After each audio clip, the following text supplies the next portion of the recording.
اچھا دیکھیے، ابھی یہ پچھلے دنوں جو مار پیٹ کے واقعات آپ نے ہماری ایک یونیورسٹی کے اندر دیکھے ہیں، آپ ان پہ کیا کہیں گے؟ لوگوں کو فخر ہے کہ انہوں نے پروفیسرز کو مار بگایا، انہوں نے وائس چانسلر کو جو ہے پریشان کیا، انہوں نے باقاعدہ ٹھکائی کی ٹیچرز کی. آپ ٹیچرز کو کیا پیغام دے رہے ہیں؟ آپ اپنے آنے والی نسلوں کو کیا پیغام دے رہے ہیں؟ پیغام یہ ہے کہ جب استاد کو ہم مارتے ہیں تو ہم اپنے باپ کو بھی مار سکتے ہیں. زیادہ پریکٹس کی ضرورت ہے اس کے لیے. بس مطلب وہ طرز تو وہی بن گئی نا کہ استاد جو ہے ہمیں سکھاتا ہے، ہمارا بھلا چاہتا ہے. پہلے تو یہ ایک سوچ جو بنتی ہے کہ استاد ہمارا بھلا نہیں چاہتا، کوئی ہمارے سے گرج ہے اس کو، تو یہ ایک ہوئی. پھر ایک اور بات صداقت بھائی کہ اس میں بہت ہی یعنی رسپیکٹ سے استاد کو بھی یہ بات کہوں گا. میں خود بھی استاد کے پیشے سے منسلک رہا ہوں، پنجاب یونیورسٹی میں ماسٹرز کو پڑھاتا رہا ہوں. اس میں جو ایک خاص بات میں نے ہمیشہ نوٹ کی کہ ہمیں اپنے اسٹوڈنٹس کو یہ احساس نہیں دلانا کہ میں تم سے کوئی بہت ماورا چیز ہوں تو میں استاد ہوں، تو وہاں پہ مجھے رکھا ہی ایز اے انسٹرکٹر گیا ہے، مگر آپس میں گیپ نہیں ہونا چاہیے. They should the respect is not demanded, it is commanded. Respect جو ہے وہ ان میں پیدا کی جاتی ہے، وہ اپنی سبھاؤ سے، اپنے طریقے سے. ایک یہ بات میں اساتذہ کے لیے کہنا چاہتا ہوں اور اسٹوڈنٹس کے لیے تو یہی ہے کہ اگر آپ آج یہ تو کل آپ کو بڑے ہونا ہے، باپ بننا ہے، ہو سکتا ہے ٹیچر بننا پڑے، تو وہ پھر ریورس آئے گا، جو بوئیں گے وہی ہم کاٹیں گے. اسی طرح یہ جو پچھلے دنوں میں ڈاکٹرز کی ٹھکائی کا تھا سلسلہ، تو اس میں بھی میرے خیال میں صداقت بھائی کمیونیکیشن گیپ مسئلہ تھا. یہ جو اس کے پیچھے مسئلہ ہے نا، یہ کمیونیکیشن گیپ کا مسئلہ، باتوں کا مسئلہ ہے. جب ہم اچھا بھلا بات کر سکتے ہیں اور بات نہیں کرتے تو پھر یا تو وائلنس ہوگا اور یا سائلنس ہوگا، خاموشی ہوگی. اور اوپر سے نیچے تک آپ بین الاقوامی طور پر دیکھ لیں، بات چیت کو بہت زیادہ اہمیت نہیں دی جاتی.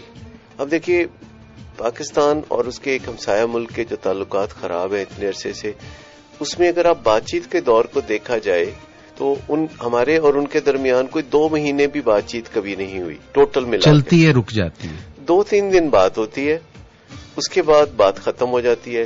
لیکن اینیموسٹی جو ہے، جو دشمنی ہے، جو ایک دوسرے کے خلاف کچھ باتیں کرنے کا سلسلہ ہے یا ایک دوسرے کو للکارنے کا سلسلہ ہے، وہ 60 سال سے چلا آ رہا ہے. اور یہاں سے جب ہم دیکھتے ہیں پھر نیشنل لیول پہ، تو آپ دیکھیے کتنی کا ہم بات چیت کر رہے ہیں. ہم دھمکیوں کے علاوہ کیا کر رہے ہیں ایک دوسرے کو؟ ہم ایک دوسرے کو کس طرح پیغام دیتے ہیں؟ آرگنائزیشن میں آ جائیں، دھمکیاں ہی ہوتی ہیں، میں تمہیں نکال دوں گا یا میں جاب چھوڑ کے چلا جاؤں گا. اس کے علاوہ کیا بات چیت ہوتی ہے؟ گھروں میں کیا بات ہوتی ہے اعجاز بھائی؟ ایک دوسرے کو للکارنے کے علاوہ کیا ہوتا ہے؟